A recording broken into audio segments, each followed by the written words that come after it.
So, the Iolaire by Crichton Smith. This is the very famous photograph taken the next morning. You can see down in the bottom right here a rowing boat. The mast obviously sticking out, which is where one of the sailors had managed to stay on. You can see a ventilation shaft there, and I think that's another boat. Just quite horrific thing to happen. So without any further ado, let's have a wee look at some more detail in the poem itself. The poem opens with this line: "The green washed over them. I saw them when the new year brought them home." The couple of things to say here. One is the repeated word "them," which obviously at this moment refers to the sailors, refers to the soldiers, and I think there's, it's impersonal. I saw them. It's not individual people. It's them. It's the group of men who were killed. The other thing that I would just say is that he calls the water, the green, the green. I think there's, it might just help if you give me 2 seconds. I'll just find you a picture. And this picture is of, taken on the Western Isles. Obviously, it's a sandy beach. I can't remember the name of the particular beach. I think it's Luscantire. But you'll see that the water has most definitely got this wonderful green hue to it, sort of an emerald green, very deep green. So that probably explains why he calls it the green washed over them rather than the blue washed over them. I'll just move that out of the way. It was a day that orbed the horizon with an enigma. The notion of orbed,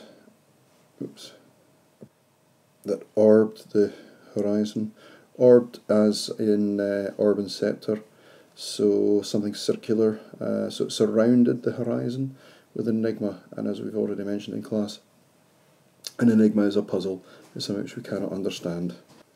Again, picking up the notion of repetition, we just noticed that he's got it seemed, so it seemed that there were mass, it seemed that men buzzed in the water around him, it seemed that fire, and seemed, it's like he cannot comprehend what he's seeing. It seemed, it looked as though, but there's always this sense that, disbelief. It seemed that there were mass, but surely that can't be right. It seemed that men buzzed in the water around him, but surely that can't be right. It seemed that, and, we're always left, I think, with this question in the background, but that can't surely be right. And I think it's quite interesting, the use of the word buzzed. I'm just going to pop that in as well. This notion that, buzzed like flies, I don't know, but it certainly suggests life, and again that's going to sense this unrealness that he cannot believe what he's seeing. It's like the bodies are moving in the water, obviously just through the action of the waves. So if we move on,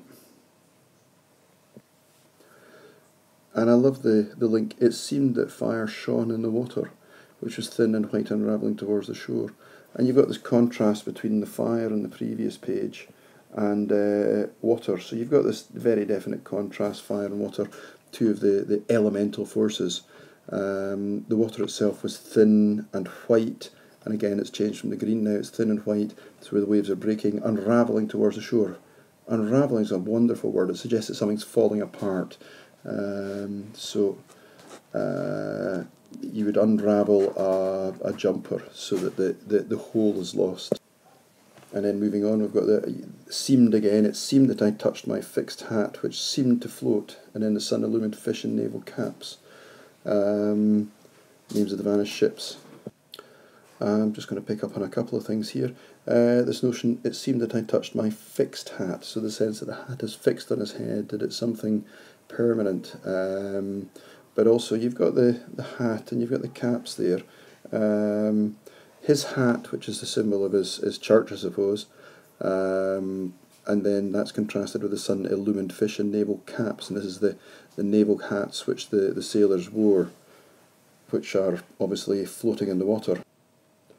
Just to explain as well, the naval caps had the names of the ships on them, that the men had served on, the names of the boats or the ships that the men had served on.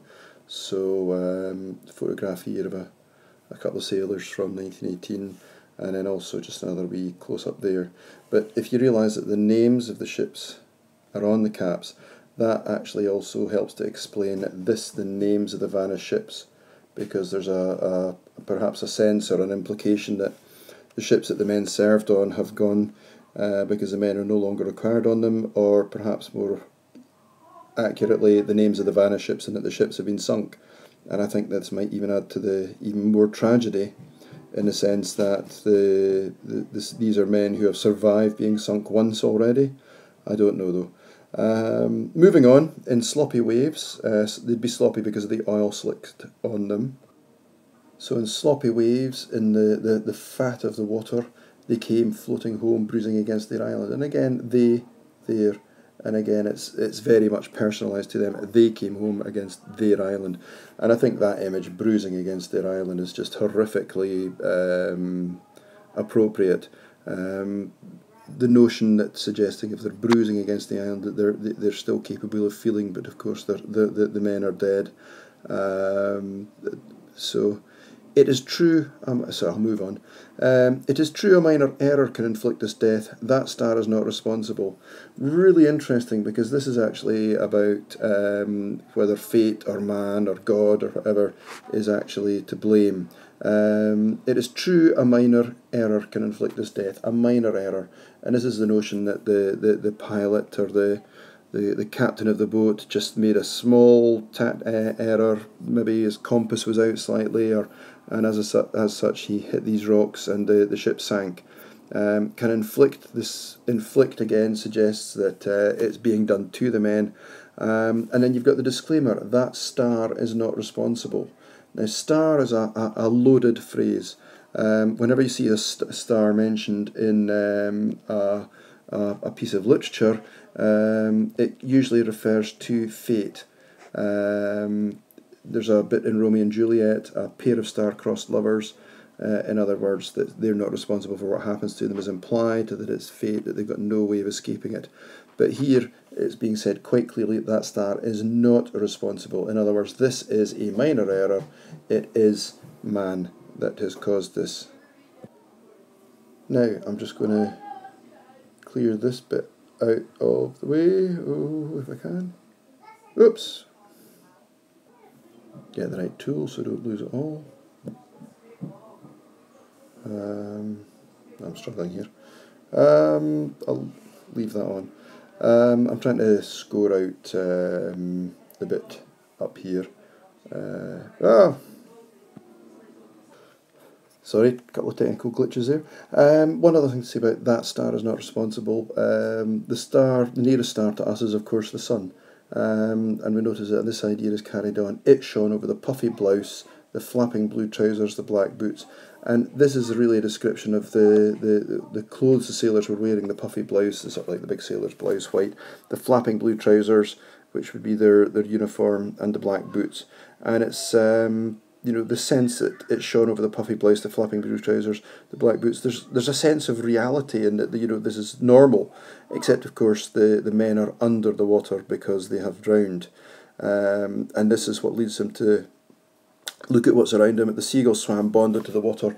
Why not man? And he cannot believe that seagulls, who are so much further down the evolutionary scale, or in terms of the Bible or whatever you wish, are capable of clinging to the top of the water, or bonded to the water as though they can't escape. Why not man? And this rhetorical question is really quite horrible. Why not man? Why can man not do this? And I think that's quite a powerful image.